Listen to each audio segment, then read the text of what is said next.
This is Cerebral Cinema. Movies of the mind.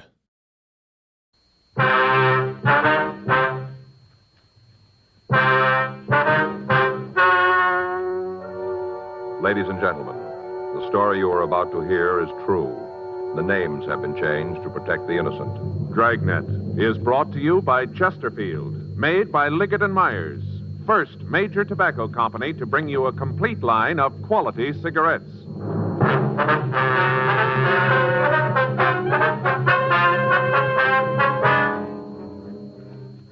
You're a detective sergeant.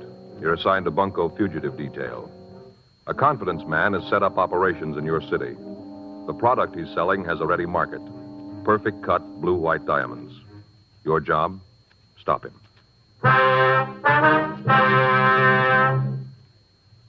Today, you'll hear these three words everywhere. Chesterfield's for me. The cigarette tested and approved by 30 years of scientific tobacco research. Chesterfield's for me. The cigarette with a proven good record with smokers. And first cigarette to have such a record. Chesterfield's for me. Chesterfield gives you proof of highest quality, low nicotine. The taste you want, the mildness you want.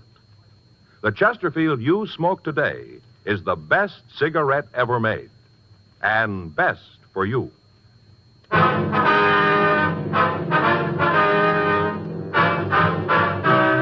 Dragnet, the documented drama of an actual crime. For the next 30 minutes, in cooperation with the Los Angeles Police Department, you will travel step by step on the side of the law through an actual case transcribed from official police files.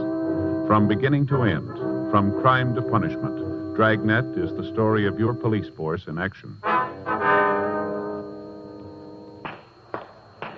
It was Tuesday, November 9th. It was warm in Los Angeles. We were working the day watch out of Bunko Fugitive Detail. My partner's Frank Smith. The boss is Captain Didion. My name's Friday. I was on my way back from the record division, and it was 11:40 a.m. when I got to room 38. Bunko Detail.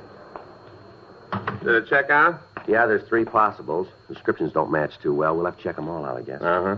DeBetta was just in, said he'd give us a hand. That's good. Shall we get on it? Yeah. Any calls? No, let's go. I got it. Bunko Fugitive, Friday. Yeah. Yes, ma'am. Well, I'm not sure. No, the officer that handled the case isn't here right now. I wonder if I could take a message. Yes, ma'am. He'll call you when he gets in. All right, uh-huh. Yes, all right. If you'll wait just a minute, I'll transfer it just a minute. Hold on, please. Would you give this call to 2949, please? Thank you. Oh, excuse me. Yes, sir. This the fraud department? Was Bunko Fugitive? Yes, sir. Then I guess this is what I want. I'd like to report a swindle. All right, sir. I'll check with DeBetta, Joe. You can go to work on this list. Right. I'll be right back. Okay. You want to come in, sir? Sit down right here if you like. Okay. Well, where'd be the best place to start? Would you like to give us your name, sir? It's Harold Filson. That's with an F. F-I-L-S-O-N, Filson. Yes, sir. What I want to tell you about happened to a friend of mine. All right. He's a little too embarrassed to come in himself, so I said I'd tell you about it. It's a terrible thing. Should be stopped.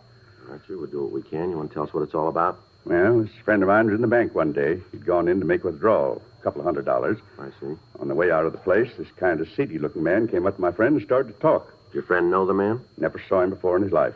All right, sir. Go ahead. Well, this little guy said he had a business proposition to put to my friend. Said they could both make a lot of money out of it. Mm-hmm. The little guy suggested that the both of them walk down the street to a little coffee stand that's there and have a cup of coffee. My friend didn't see anything wrong with that, so they did. That's where the little guy told the story. What was that, sir? Oh, about how he was a DP, a displaced person. Mm-hmm. Said he'd come over from Belgium. Big story about how he just managed to get out of Germany with his life. Really laid it on thick, real thick. Uh-huh. That's when he pulled the snapper. Said that he got into the country illegally, but he didn't have any papers, and that's why he came to my friend. I see. Go ahead. And see, this little guy reached into his pocket, took out a couple of pieces of folded paper. He undid them, and there were 4 diamonds. Most beautiful thing you ever saw. Mm-hmm. Fellow went on to say that since he was in the country without a passport, he couldn't take the chance of trying to sell the diamonds, said he might be picked up. So he wanted to sell the stones to my friend. Said he wouldn't have any trouble getting rid of them. Well, how much did he want for them, do you know? Said he'd sell a lot for $13,000. It's quite a bit, isn't it? Yeah, especially when this friend of mine doesn't know anything about diamonds. All right, sir. Do you want to go ahead? Well, the little guy said my friend could take the stones to any jeweler and have them appraised. Said he'd go along with whatever the jeweler said. And that's what your friend did then? Yeah. Went to one of the best jewelry stores in the city. Took the stones with him and had the jeweler look at them. Now, this little man, did he go into the store with your friend? No, he said he'd wait outside. Uh-huh. Well, the jeweler looked at the stones and said they were worth $15,000. That's wholesale. $15,000. So your friend bought the diamonds, did he? Yes. He offered the owner $10,000 cash for them. The little guy wouldn't go for the deal, so he took the diamonds back. They hemmed and hawed around for a couple of minutes, and then he said he'd sell. So both of them went to my friend's bank, got the money, and the deal was set. The little man reached into his pocket, took out the package, handed over the diamonds for the $10,000. Mm-hmm. Then my friend tried to sell them. He went back to the same jeweler. And that's when he found out. Yeah? They weren't the same stones. My friend had gotten a different packet. Instead of diamonds, he bought 4 zircons, worth $25, $30 apiece. $10,000 for $120 worth of cut glass. Now, you've got to do something about it. You've got to figure some way to get that money back. All right. You want to give us a description of the man who sold you the phonies? How'd you know? Well, you aren't the only one who's been taken by this racket. There have been several cases the last few months. That's all the more reason you ought to get him. $10,000, that's what he took me for. That's real easy money. Well, the only difference is the amount, isn't it? What do you mean? You tried to take 5 the same way.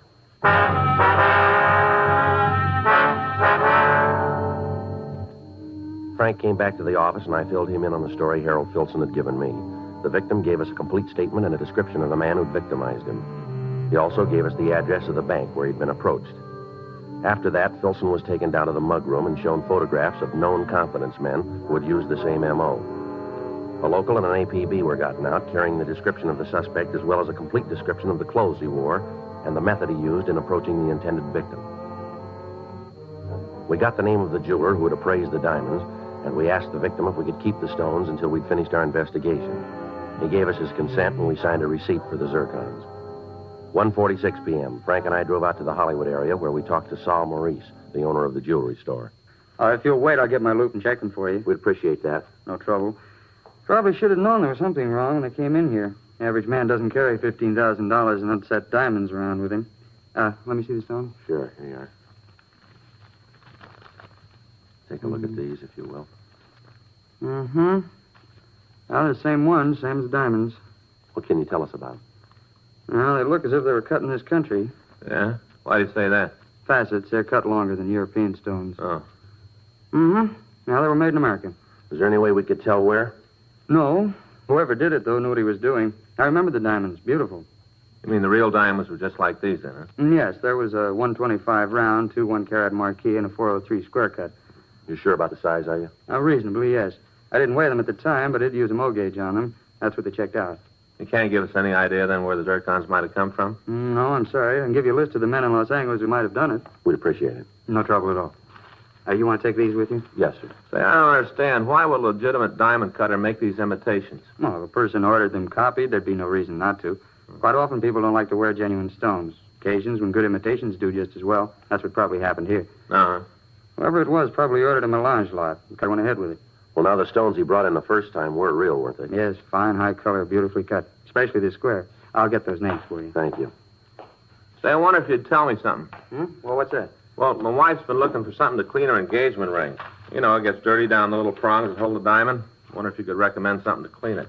I'll tell you what, next time you're in the area, bring the ring in. I'll be glad to clean it for you. Well, the problem there is she doesn't want to take it off, I guess. I don't think she'd go for me taking it all day. Well, I'll tell her to take it into the jeweler in the neighborhood. He'll be glad to do it.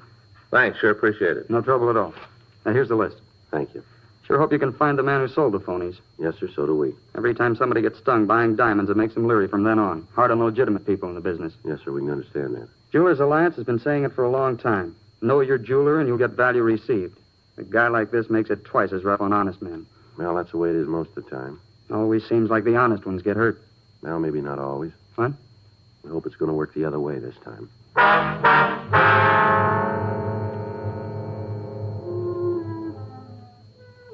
3:15 p.m. Frank and I returned to the office and got out a supplemental bulletin on the genuine diamonds that were being used. We checked with Captain Didion, and he assigned 2 more officers to help us in checking out the list of diamond cutters in the area. The questioning took the better part of the next day, and at 4:37 p.m., when we met in the bunco squad room, we were no further ahead with the apprehension of the suspect. During the week that followed, we continued to talk to the lapidaries in the Southland area, but they were unable to give us any leads as to who might have made the copies. On Monday, November 22nd, we received another complaint. An elderly woman who identified herself as Mrs. Myra Hacken told us that she'd been swindled out of $12,000. The story she gave us was almost identical with the one we'd gotten from Harold Filson. The description of the suspect was the same. Frank and I talked to the jeweler that had made the appraisal on the stones for her. He was unable to give us any concrete information. However, the zircons purchased by Mrs. Hacken were identical with those bought by the first victim, Filson. 2 more weeks passed, and in that time, the confidence man hit 2 more citizens. The method of approach was the same. The story he gave the victims was the same. Nothing in the story was new. The search for him went on. On Wednesday, December 1st, Captain Didion called a meeting in his office. Come in. Sit down. Right. Thanks. Now, what's it about, Skipper? You know what it is. Where are you on it? Oh, the diamond switch, huh? That's it. Going slow, Captain.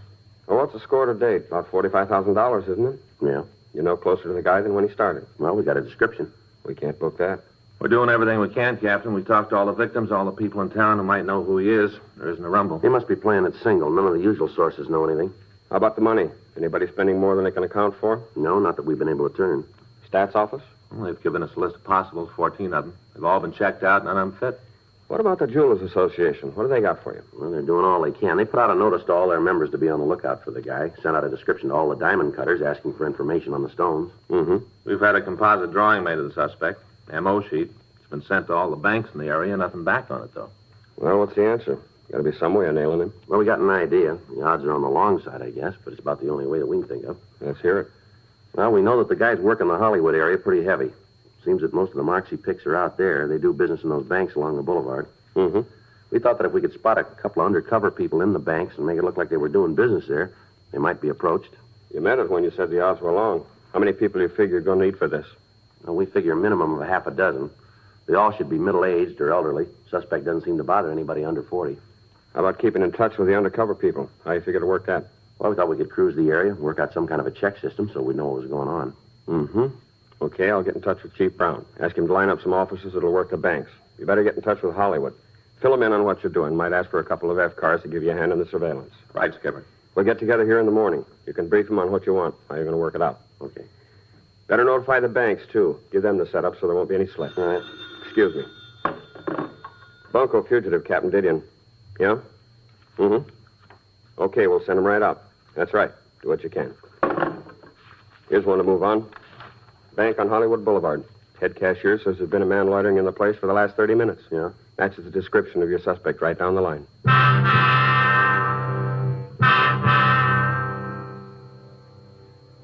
The man had been detained until we got there. We were told that the suspect had entered the bank at approximately 11:40 a.m. and that he'd been observed by the bank guard. When the man's movements had aroused the guard's suspicions, he'd notified the cashier, and he in turn had called us when he noticed the similarity between the suspect and our bulletin. We asked the suspect to step out to our car so we could question him. He appeared to have been drinking, but he was cooperative. He got into the back seat with Frank, and we asked him to show us his wallet. Hey, my wallet. Is there any money in it? Well, I don't know if that's any of your business. You got any money in the wallet? Well, it might be a couple of bucks, yes. Then again, on the other side of the fence, there might not. All right, mister. Take the money out and hand the wallet to me. Ain't none. I'm broke. All right, let's have it. Sure, I like to cooperate. Always like to cooperate. All right. Is your true name Samuel Gerald Pugh? That is correct. Ever been arrested? That, gentlemen, is my life story. Is that right? It certainly is. Many's the happy hour I've spent in your main jail. Delightful place. Referred to in the trade as the Gray Bar Hotel, you know. Yeah, what was the charge? I believe that's referred to in the trade as a 4127 ALAMC. Drunk, huh? Oh, now, if you don't mind, officer, rather you wouldn't put it just that way. It sounds so completely undignified. Completely. What were you doing in that bank? Then I spent a short vacation with the sheriff out in Castaic. Ah, that was a charming resort. Look, what were you doing in the Delightful. bank? Then I spent a short vacation with the sheriff out in Castaic. Ah, that's a charming Why resort. were you in the bank? I've also enjoyed the hospitality of the authorities in San Francisco, Oakland, and in Now, Beaumont, you look, mister, Texas. we're not playing a game with you here. You come up with some straight answers and come up with them fast. Sir? Yeah.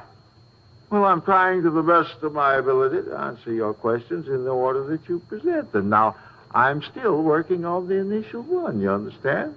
Would you like to know why I spent so much time... Look, you know in the what we field? want to know. We want to know why you're in that bank. Very well, then I shall tell you. I have spent all of this time in gathering material for a treatise on the penal colonies in All right, America. Frank, let's go. Yeah, come on, mister. Get on your feet. Oh, here now, listen, I resent this treatment. And furthermore, I intend to expose your methods in my forthcoming book. Yeah. Yes. Realize, officer, that I've given you fair warning. You going to book me again? That's right. Drunk? We'll figure that when we get you downtown. Well, that's all you've got. I didn't really do it. You can't book a man to just think about Is it. that right? I didn't really do it. I was just thinking about it. What are you talking about? What I was doing in the bank. I'm broke and I'm hungry. I just got into town this morning. I arrived amid the sunshine of glorious California. Broke and hungry. So I ambled around a bit and went into the bank. I thought maybe I'd write a little check. Just enough to tide me over until I decide to accept one of the many offers that have been offered me. You got any money in the bank? Oh, that's a trivial detail. However, inasmuch as you gentlemen are willing to accord me the hospitality of the Gray Bar Hotel, I shall accept with alacrity. Well, that's nice. I am gratified that you appreciate my position. You got any way of proving you just got in town? Is that necessary? Might be for you. I shall have no trouble in supplying such verification. Yeah. I have been enjoying the hospitality of the largest state for the past 3 months. I severed my connection with them 2 days ago. Is that right? It certainly is. I, officer, have been in jail for the past 3 months. Yeah. In Beaumont, Texas.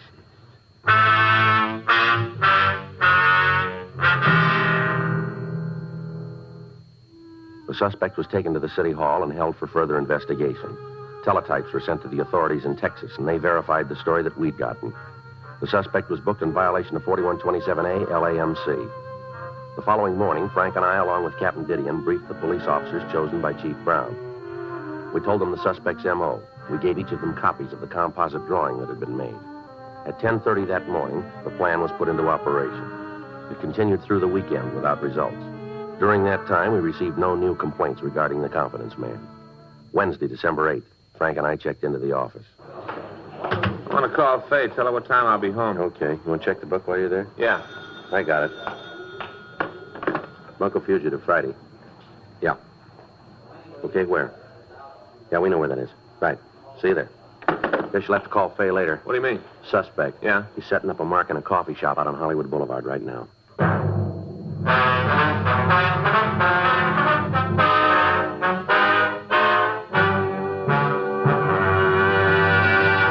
You are listening to Dragnet, the authentic story of your police force in action.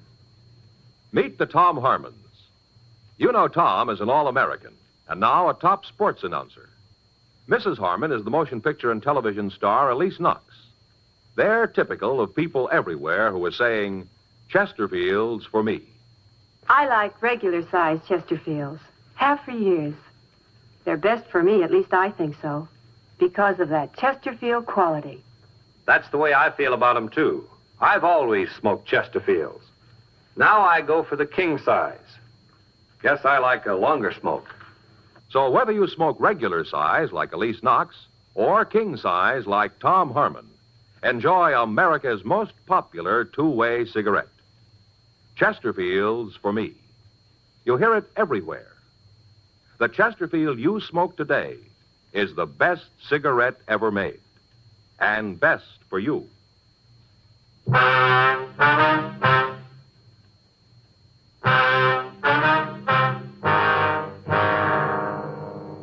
The call had come from one of the undercover people that we'd planted in the banks on Hollywood Boulevard. The policewoman told me that a man answering the description had approached her and offered to sell her some unset diamonds. The suspect had suggested that they have a cup of coffee while he explained the deal to the victim. After they'd reached the coffee shop, the policewoman excused herself and put in the call to us. It took us 18 minutes to drive to Hollywood and Vine Streets and to get to the coffee shop. When we entered the place, we could see the policewoman at one of the rear tables. Frank and I walked back and sat down in the adjoining booth. They'd evidently been talking for several minutes before we got there. You can understand my position. I don't want to have to let them go, but I have no choice. I'm still not sure why you don't sell them yourself. There is some trouble about my passport. The authorities are checking it over. If I try to dispose of the diamonds in the usual channels, there are bound to be questions I can't answer. I'm not sure I want to be mixed up in a thing like this. I've never had any trouble with the law. My husband would be pretty angry if he knew about this. But there will be no trouble. None. The reason I decided to even bother you with this is that I have seen you several times in the bank. You look to me like a person who would understand and want to help. Oh, that's very kind. It is you who are being kind, to even let me talk to you. I wish I could tell you how much it means to me to be able to walk up to just anyone on the street and talk. To know that there is nothing to be afraid of. This business about the passport is annoying, but it will all be straightened out. After that, everything will be all right. Well, can't you wait until then to sell the diamonds? I'm afraid not. I have bills. I must pay my attorney, my family. They must be taken care of. I need the money now. I'm still not sure. Kind lady, let me show you the gems. Just let me show them to you and then decide. Yes, sir? Coffee, please. Yeah, coffee. 2 coffees right away. There. Just look at them. Have you ever seen anything so beautiful in your life? Oh, they are nice.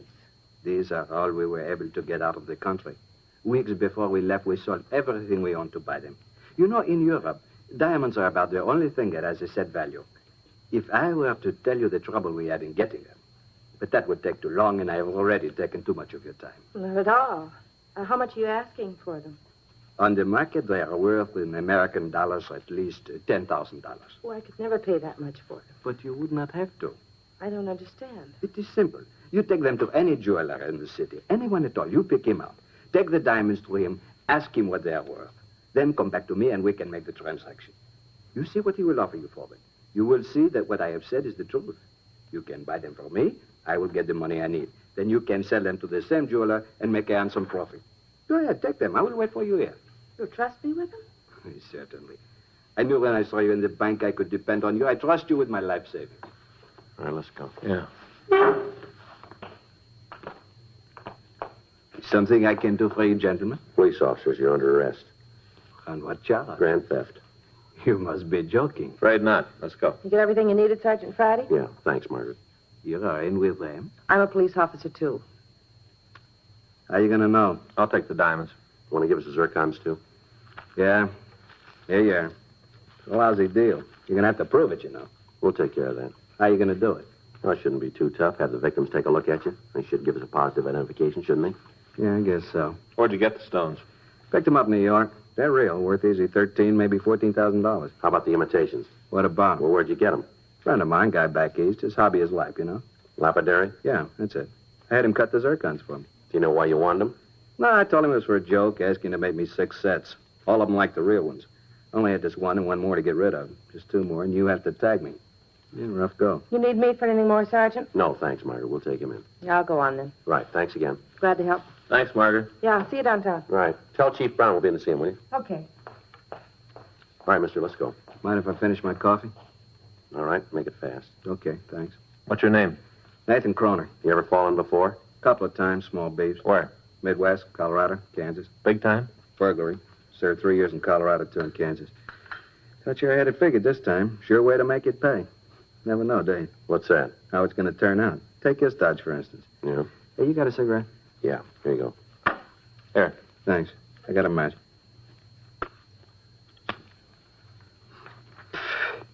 Yeah, this would never work if you tried it with honest people. Is that right? Sure.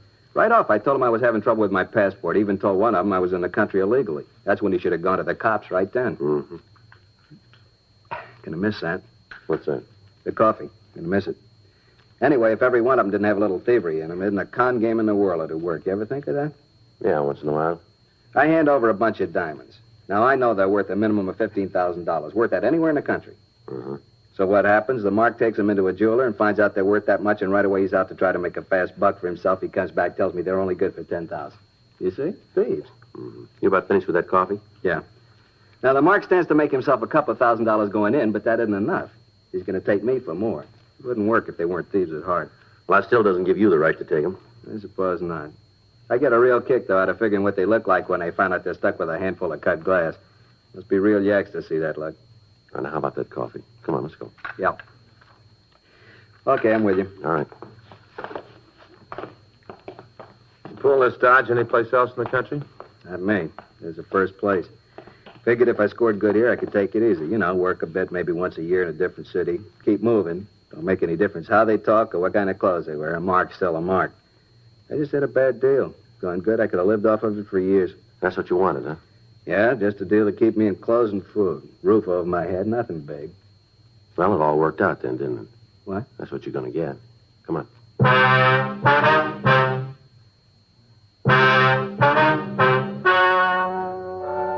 The story you have just heard is true. The names were changed to protect the innocent. On April 15th, trial was held in Department 98, Superior Court of the State of California, in and for the County of Los Angeles. In a moment, the results of that trial. Now, here is our star, Jack Webb. Thank you, George Fenneman. You know, the Chesterfield you smoked today is the best cigarette ever made, and best for you. Now, that's a fact. And to my way of thinking, it's the very reason for you to change to Chesterfield. Try 'em either way, regular or king size. If you try 'em, I think you'll say with all of us, Chesterfield's for me.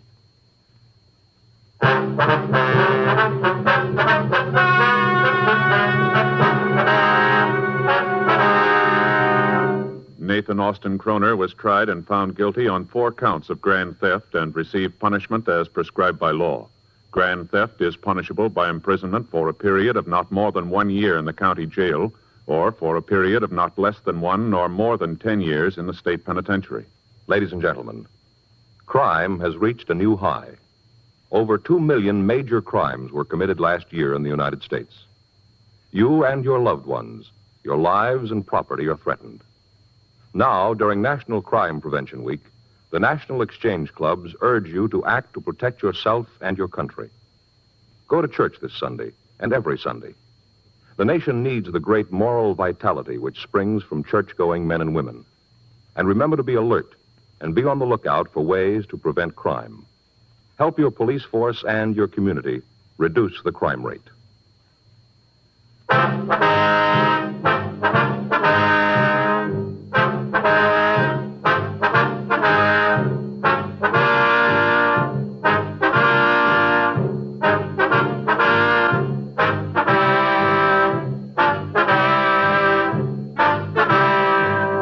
You have just heard Dragnet, a series of authentic cases from official files.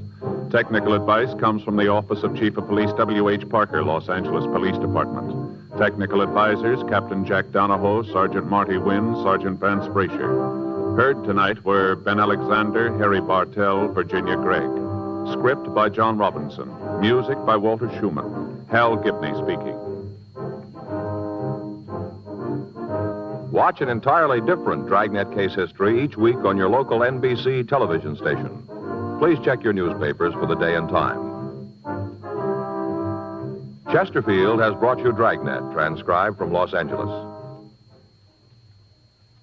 Filter tip smokers, this is it. L&M Filters. The one filter tip cigarette with plenty of good taste.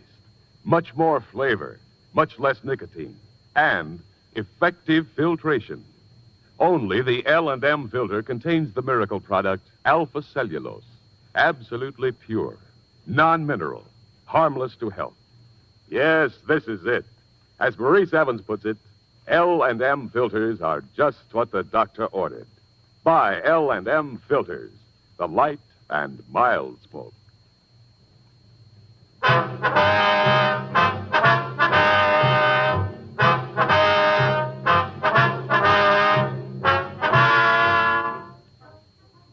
Hear Rocky Fortune following John Cameron Swayze and the news on the NBC Radio Network.